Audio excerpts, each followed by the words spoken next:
For privacy reasons, names and places have been changed. This story is inspired by true events. On October 12, 2008, Rachel Morrison, 28, disappeared while hiking alone in Red Rock Canyon National Conservation Area near Las Vegas, Nevada. Despite extensive search operations involving helicopters, K-9 units, and hundreds of volunteers, no trace of the experienced hiker from Portland was ever found. The case became one of Nevada's most baffling missing persons investigations in the rugged desert landscape. For 9 years, Rachel's family refused to give up hope while conducting their own searches throughout the Southwest. Then, in April 2017, a rock climbing accident led to a discovery that would finally reveal what happened during that fateful autumn day in the Mojave Desert. This is the complete story of Rachel Morrison's disappearance and the tragic circumstances that kept her hidden for nearly a decade. October 12, 2008, dawned clear and cool in the Mojave Desert, with temperatures expected to reach a comfortable 78 degrees by afternoon. Rachel Morrison, a 28-year-old environmental consultant from Portland, Oregon, had arrived in Las Vegas 3 days earlier for a work conference but decided to extend her stay for personal hiking time in the renowned Red Rock Canyon. Rachel was an experienced outdoors enthusiast who had completed sections of the Pacific Crest Trail and regularly climbed in Oregon's Cascade Range. Her social media posts from the trip showed her excitement about exploring Nevada's desert landscape, particularly the challenging scrambles and technical routes that Red Rock Canyon offered to skilled hikers. She checked out of her hotel room at the Flamingo at 7:30 a.m., leaving her conference materials and business clothes behind while packing only hiking gear in her rental car. The front desk clerk later told investigators that Rachel seemed enthusiastic and well-prepared, carrying a large backpack, plenty of water, and mentioning plans to tackle one of the more remote canyon areas. Rachel's last confirmed contact was a text message sent to her roommate in Portland at 8:45 a.m. from the Red Rock Canyon Visitor Center parking lot. The message read, "Beautiful morning for White Rock Springs Trail. Back to civilization by sunset. Can't wait to show you photos." When Rachel failed to return her rental car by the Monday checkout deadline and missed her Tuesday flight to Portland, the alarm was raised by both the car rental company and her worried roommate, who had been expecting regular updates about the hiking adventure. The initial response came from the Las Vegas Metropolitan Police Department, but jurisdiction quickly transferred to the Bureau of Land Management Rangers who managed Red Rock Canyon. Ranger Thomas Garrett, with 15 years of experience in desert search and rescue, arrived at the visitor center by Tuesday afternoon to begin the investigation. The rental car was found exactly where Rachel had parked it 3 days earlier, unlocked with her purse visible on the passenger seat. Her identification, credit cards, and cash were untouched, but her hiking gear was missing. The car's interior showed no signs of struggle, and nearby security cameras confirmed she had departed alone on foot toward the White Rock Springs trailhead. Ranger Garrett immediately recognized the complexity of the situation. White Rock Springs was a moderately difficult 5-mile round-trip trail that branched into numerous unmarked routes leading deeper into the canyon system. Experienced hikers often deviated from established paths to explore slot canyons, hidden springs, and challenging scrambles that weren't documented on official trail maps. The search began Wednesday morning with a helicopter flyover of the most likely routes. Desert search and rescue volunteers from Las Vegas joined BLM Rangers in ground teams, focusing initially on the main trail and obvious side routes.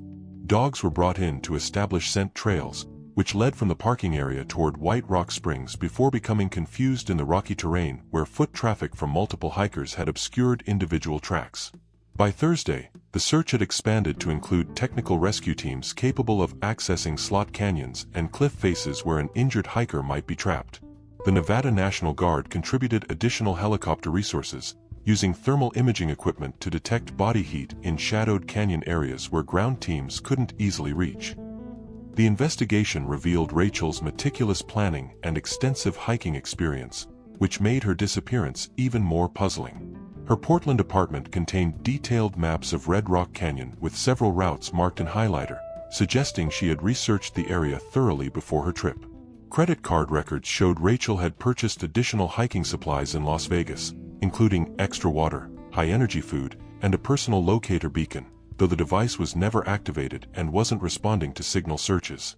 Her cell phone records indicated no calls or messages after the 8:45 a.m. text, and cell tower data showed her phone had gone offline in the White Rock Springs area. Interviews with other hikers who had been in the area on October 12 provided conflicting information. A couple from California remembered seeing a woman matching Rachel's description on the main trail around 10:30 a.m., moving confidently toward the springs. However, a solo hiker claimed to have spotted someone fitting her description much later in the day, around 4 p.m., in a completely different section of the canyon system near the Calico Tanks area. The search operation grew to involve over 300 volunteers and professional rescuers, making it one of the largest missing person searches in Nevada history. Teams methodically covered over 50 square miles of desert terrain, checking every accessible canyon, cave, and crevice where someone might have fallen or taken shelter.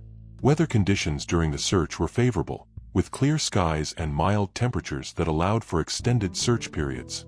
However, the vastness of the terrain and the numerous hiding spots created by the complex geology made comprehensive coverage nearly impossible.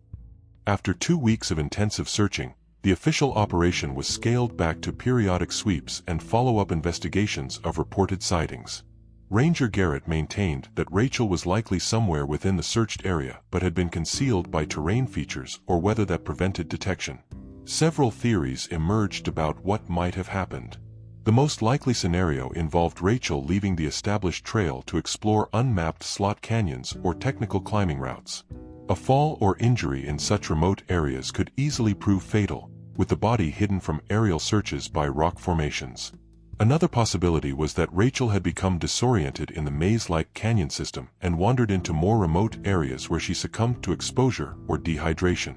Despite her experience, the desert environment was unfamiliar, and even skilled hikers could become lost in the complex terrain. The search generated numerous false leads and reported sightings throughout Nevada and neighboring states. Hikers reported finding gear that might have belonged to Rachel, but none of the items could be definitively connected to her through serial numbers or personal identification. Rachel's family, led by her parents James and Linda Morrison, refused to accept that their daughter was gone forever. They organized private search expeditions, hiring experienced desert guides and technical climbers to access areas that official searches might have missed. Throughout 2009 and 2010, the Morrison family conducted quarterly search expeditions to Red Rock Canyon, systematically exploring areas beyond the initial search perimeter. They worked with private investigators and consulted with geology experts about hidden caves or unstable rock formations that might have trapped their daughter. The family's dedication generated media attention and public support, with hiking groups and climbing organizations volunteering time and expertise to the ongoing search efforts. Online communities shared theories and organized their own searches, though none produced concrete evidence. In 2011, the case gained renewed attention when human remains were discovered in a remote area of Death Valley, about 100 miles from Red Rock Canyon. The remains were eventually identified as belonging to a different missing hiker, but the discovery reminded everyone that the desert could hide secrets for years or decades. Private investigator Sarah Coleman, hired by the Morrison family, focused on the possibility that Rachel had encountered foul play rather than becoming lost or injured. However, extensive background checks revealed no enemies or threatening situations in Rachel's life, and the remote location made random criminal encounters unlikely. The investigation also considered whether Rachel might have started a new life elsewhere, but her financial record showed no activity after her disappearance, and she had left behind a successful career and close family relationships that made voluntary disappearance seem improbable. By 2015, the active search efforts had largely ceased, though the case remained officially open and the Morrison family continued periodic visits to Red Rock Canyon. Online missing persons communities kept Rachel's case visible, sharing her story and organizing occasional volunteer searches. The area where Rachel disappeared continued to attract thousands of hikers annually, and BLM rangers regularly reminded visitors about the case while emphasizing safety protocols for desert hiking. Several other hikers went missing in Red Rock Canyon during subsequent years, though most were found within days through improved search techniques and technology. Advances in search technology, including better GPS tracking and drone capabilities, offered hope that Rachel's remains might eventually be located. The Morrison family invested in new equipment and training, becoming skilled desert searchers themselves while maintaining hope for closure. April 8, 2017, began as a routine day for the Las Vegas Technical Rescue Team conducting a training exercise in Red Rock Canyon's more challenging climbing areas. The team was practicing rope rescue techniques on cliff faces near the Calico Tanks area, about 2 miles from the White Rock Springs Trail where Rachel was last seen. Around 2:15 p.m., team member Jake Martinez was setting up anchor points on a cliff face when he noticed something unusual in a narrow crevice about 40 feet below his position. What appeared to be fabric was visible beneath a massive boulder that had apparently shifted or fallen, creating a small cave-like space. The technical rescue team immediately recognized the potential significance of their discovery and contacted BLM rangers and law enforcement. Within hours, a careful recovery operation was underway, with experienced climbers working to access the confined space beneath the boulder. What they found confirmed what investigators had long suspected. Rachel Morrison's remains, along with her hiking gear, were trapped in a space that had been completely invisible from above and inaccessible to previous search teams. The massive boulder, estimated to weigh several tons, had apparently shifted during the 9 years since her disappearance, completely sealing off the crevice where she had fallen.